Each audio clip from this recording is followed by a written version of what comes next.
लिया था क्या कि what is the relation between potential difference V and electric current I, V equal to I R या V equal to R I, ठीक है ना।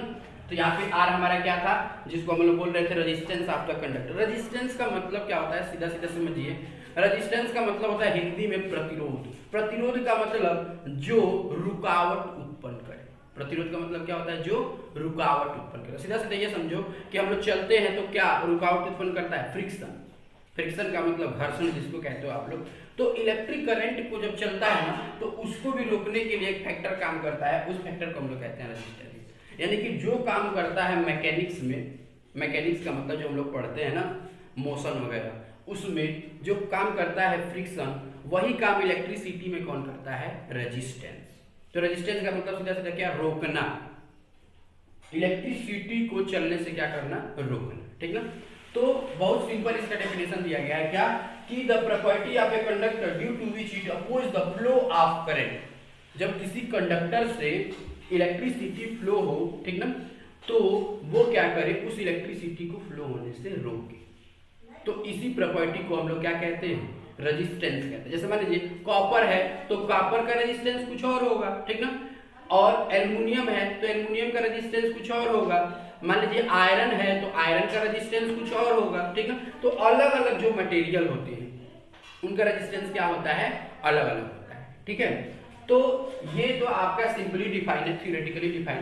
मैथमेटिकली डिफाइन हमको करना हो तो मैथमेटिकली डिफाइन भी कर सकते हैं। मैथमेटिकली डिफाइन क्या, तो R इक्वल टू क्या जी, V बाई आई। अभी तो देखे थे हम R equal to V by I, यानी the ratio of the potential difference to the electric current is a constant quantity. मेरी बात एक बार आप लोग ध्यान से सुन लेंगे तो आपको रटने की आवश्यकता नहीं पड़ेगी। The ratio of potential difference to the electric current, ठीक ना, in a conductor is a constant quantity. That constant quantity is known as the resistance of that conductor. उस कांस्टेंट क्वांटिटी को हम लोग क्या बोलते हैं, उस कंडक्टर का रेजिस्टेंस बोलते हैं, ठीक है। तो R इक्वल टू क्या, V बाई आई। तो बहुत सिंपली डिफाइन कर सकते हो, यही R हमारा क्या है, आपका जो है ये रेजिस्टेंस ऑफ द कंडक्टर है, ठीक है। किस पे डिपेंड करता है ये रेजिस्टेंस जो हमारा होता है, वो किन किन बातों पे डिपेंड करता है, तो ये डिपेंड करता है आपका लेंथ पे। किस पे डिपेंड करता है जी, पहली बात तो ये डिपेंड करता है लेंथ पे।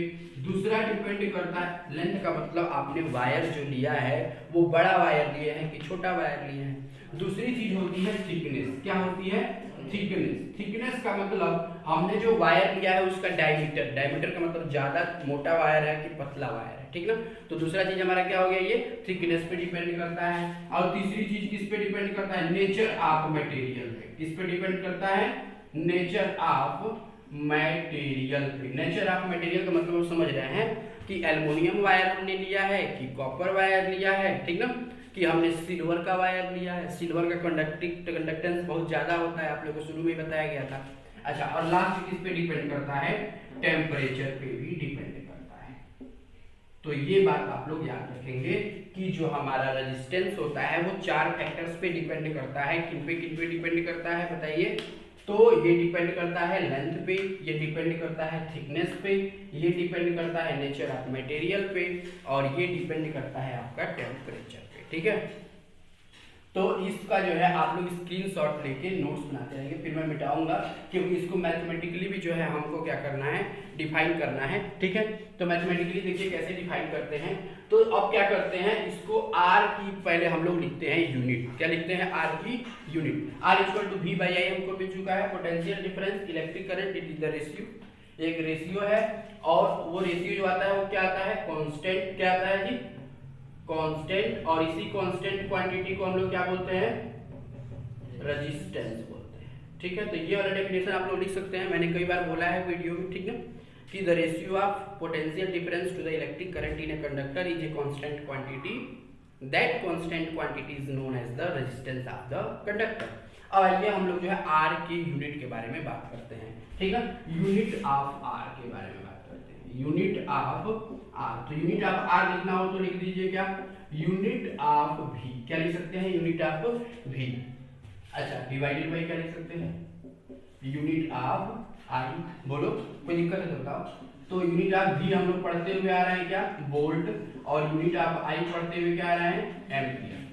वोल्ट पर एम्पियर को हम लोग बोलते हैं ओम। क्या बोलते हैं जी, ओम, क्योंकि इसको सबसे पहले किसने दिया था, ओम ने दिया था, ठीक ना, जॉर्ज साइमन ओम एक साइंटिस्ट, उन्होंने दिया था। तो ये हो गया आपका ओम, इसको ऐसे लिखेंगे, ठीक ना, OHM, और इसका साइन होता है ऐसे, ओमेगा कहते हैं इसको, ठीक है।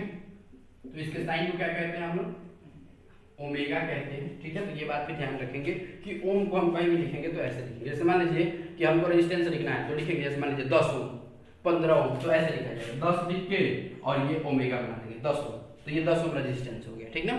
अगर हमको लिखना है मैं 50 ओम, तो ऐसे लिखेंगे 50 और ये ओम, बार बार OHM हम नहीं लिखेंगे। तो ये हो गया आपका क्या बताइए, तो ये हो गया आपका ओम रेजिस्टेंस का जो है यूनिट होता है। आज से हम लोग रट लेंगे, ठीक है, कि ओम क्या है, रेजिस्टेंस की यूनिट है।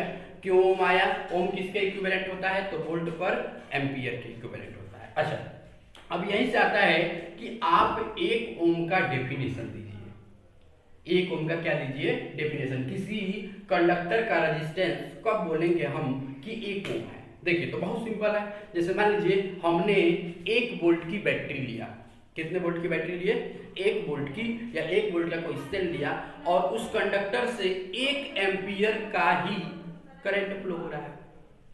हमने 1 वोल्ट की बैटरी लिया और उस कंडक्टर से कितने एम्पियर का करंट फ्लो हो रहा है, 1 एम्पियर का, तो उस कंडक्टर का रेजिस्टेंस कितना ओम होगा, 1 ओम होगा। तो डेफिनेशन ऑफ 1 ओम बहुत सिंपली हम लोग दे सकते हैं। तो मैं डेफिनेशन लिख दे रहा हूँ, पहले आप इसको स्क्रीनशॉट करके और जो है ये यूनिट जो है लिख लीजिए, ठीक है।